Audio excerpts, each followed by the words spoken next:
12월 23일 화요일입니다. 미가서 3장 1절로 12절입니다. 내가 또 이르노니 야곱의 우리 우두머리들과 이스라엘 족속의 통치자들아 들으라. 정의를 아는 것이 너희의 본분이 아니냐. 내가 선을 미워하고 악을 기뻐하여 내 백성의 가죽을 벗기고 그 뼈에서 살을 뜯어 그들의 살을 먹으며 그 가죽을 벗기며 그 뼈를 꺾어 다지기를 냄비와 속 가운데에 담을 고기처럼 하는도다. 그때에 그들이 여호와께 부르짖을지라도 응답하지 아니하시고 그들의 행위가 악했던 만큼 그들의 앞에 얼굴을 가리시리라. 내 백성을 유혹하는 선지자들은 이에 물 것이 있으면 평강을 외치나 그 입에 무엇을 채워주지 아니하는 자에게는 전쟁을 준비하는도다. 이런 선지자에 대하여 여호와께서 이르시되 그러므로 너희가 밤을 만나리니 이상을 보지 못할 것이요 어둠을 만나리니 점치지 못하리라 하셨나니 이 선지자 위에는 해가 져서 낮이 캄캄할 것이라. 선견자가 부끄러워하며 술객이 수치를 당하여 다 입술을 가릴 것은 하나님이 응답하지 아니하심이거니와 오직 나는 여호와의 영으로 말미암아 능력과 정의와 용기로 충만해져서 야곱의 허물과 이스라엘의 죄를 그들에게 보이리라. 야곱 족속의 우두머리들과 이스라엘 족속의 통치자들을 곧 정의를 미워하고 정직한 것을 굽게 하는 자들아 원하노니 이 말을 들을지어다. 시온을 피로 예루살렘의 죄악으로 건축하는도다.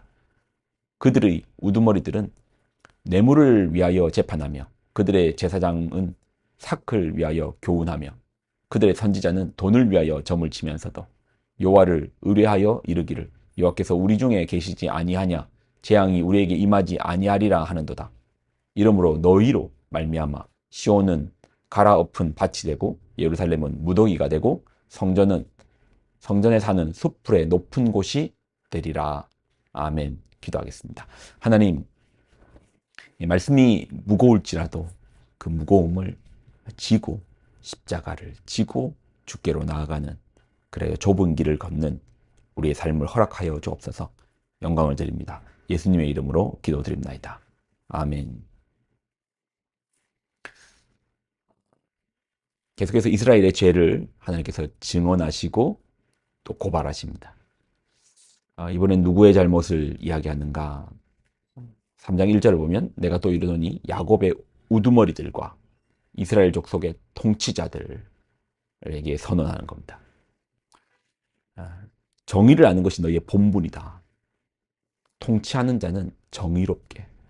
그래서 통치하는 자들은 바르게 통치한 데서 이제 정치를 해야 되잖아요.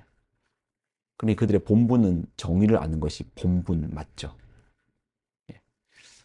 자, 그들의 죄가 무엇입니까? 정의를 알아야 되는데 정의를 잊어버렸습니다. 2절을 보면 너희가 선을 미워하고 악을 기뻐하여 내 백성의 가죽을 벗기고 그 뼈에서 살을 뜯어 그들의 살을 먹으며 그 가죽을 벗기며 그 뼈를 꺾어 다지기를 냄비와 속 가운데 담을 고기처럼 하는도다. 백성을 다스리라 했는데 그들에게서 정의가 사라지니 선을 미워하고 악을 기뻐하고 그 백성을 다스리는 것이 아니라 백성을 통하여 폭리를 취한다. 백성의 고요를 짜서 자신의 뱃속을 불리는 그런 다스림을 하고 있습니다. 인간의 어떤 속성을 우리가 생각할 때 그렇게 선한 자들이 아닙니다. 뼛속부터 죄의 사슬에 묶여져 있죠. 그리고 죄라는 것은 결국 나를 먼저 생각하게 만들죠. 사랑은 하나님의 본성이시고 하나님의 본성과 멀어져 죄의 본성을 따르니 참된 사랑, 누군가를 향한 사랑이 아니라 나만을 위한 사랑, 자기 사랑, 자기 부인이 아니라 자기 만족. 이게 우리의 죄 있는 우리의 속성이에요. 이런 속성을 가진 우리가 힘까지 가진다? 그럼 나를 위하여 그 힘을 사용하여서 누군가를 빼앗아 내 뱃속을 채우는 거죠. 욕망을 위한 폭주 기관차가 되어버립니다. 힘없는 백성을 사랑하고 다스리라고 지도자로 부름받았는데 그 힘없음에 대한 그 서러운 백성들의 삶을 힘 있는 자들이 빼앗아갑니다. 뜯어먹어요. 이것이 늘 있는 현상입니다. 이게 뭐 어느 때에만 있었고 어느 때에는 없었다. 앞으로 정치가 더 발전하고 사회가 더 발전하면 지도자들이 더 바른 정치를 할 것이다. 아니래요. 왜요? 이 근원이 인간의 악한 근원이 있기에 그래 되지 않는 거예요. 그러면 어떻게 합니까? 그러면 도대체 어떻게 정치를 합니까? 그러면 어떻게 이 나라가 다스려집니까? 자, 그래서 필요한 것이 영적 지도자입니다. 그들의 틀림을 지적하고 잘못 앞에서 자신을 직시하게끔 만드는 것이 영적 지도자의 부르심인 거예요.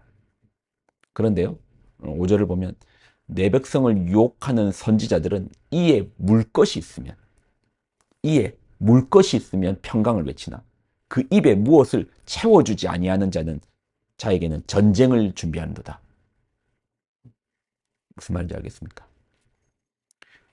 뭔가 이 틀림으로 가고 있는 지도자를 향하여서 하나님의 말씀을 대언하고 선언하여 그들로 하여금 다시금 정의롭게 선을 사랑하게끔 그들의 죄에서 돌이키게끔 하는 것이 선지자, 하나님의 말씀을 전하는 자들의 이유인데, 근데 그들이, 선지자들이 누가 내 입에 물 것을 주면 아이고 평안합니다. 할렐루야. 근데 아무것도 주지 않으면 전쟁을 준비하는 거다.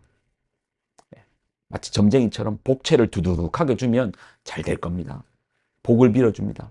근데 힘없고 돈 없는 백성들에게는, 그런 백성들이 하나님께 의지하고 나오면 전쟁을 선언합니다.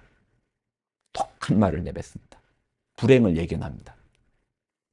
그러니 사회가 더 썩어가죠. 그러니 한 사회가 무너지고 한 사회가 암흑으로 바뀔 때는 지도자들의 잘못만 있지 않습니다. 만약에 대한민국 사회가 문제가 점점 깊어진다면 그 속에는 목회자들의 문제도 당연히 있습니다. 원래 그런 거예요. 그러니까 바른 하나님의 말씀으로서 그 원래 그런 죄성에서 벗어나게끔 해주는 것이 하나님의 말씀을 붙든 자들의 사명인데, 자신의 입속을 채우기 위하여 마치 지도자들이 힘으로 백성의 교회를 짜내듯 자기들 역시 누군가가 내 입에 묵을 것을 주면 좋은 말을 해주고, 그렇지 않으면 나쁜 말을 하고. 그래서 하나님께서 이런 영적 지도자, 자신의 뱃속만 채우려는 영적 지도자들을 향하여서, 선지자들을 향해서 뭐라고 말씀하시죠? 그들의 우두머리들은 뇌물을 위하여 재판하며 그들의 제사장은 삭슬 위하여 교훈하며 그들의 선지자는 돈을 위하여 점을 치면서도 여호와를 의뢰하여 이르기를 여호와께서 우리 중에 계시지 아니하냐, 재앙이 우리에게 임하지 아니하리라 하는도다. 그런 말을 하면서도 하나님 우리와 함께 하신다. 하나님 우리와 함께 하신다. 하나님 우리와 함께 하시니 문제가 없다. 사회는 점점 더 어두워지죠. 하나님 말씀이 희박해지는 겁니다. 그러니까 이제 역사에 보면 중세를 암흑기라고 하잖아요. 중세 암흑기. 근데 중세 시기에 교회는 가장 힘을 얻었었거든요. 높은 탑을 지었고요. 교황의 권력이 어떨 때는 왕권 위에 있었잖아요. 근데 암흑기래요.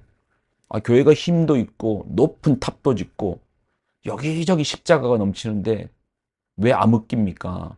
부흥기라고 해야 되는 거 아닙니까? 근데 하나님은 암흑기래요. 왜 암흑기를 하는가? 말씀을 보면, 잠깐 말씀 한 구절 읽어 드릴게요.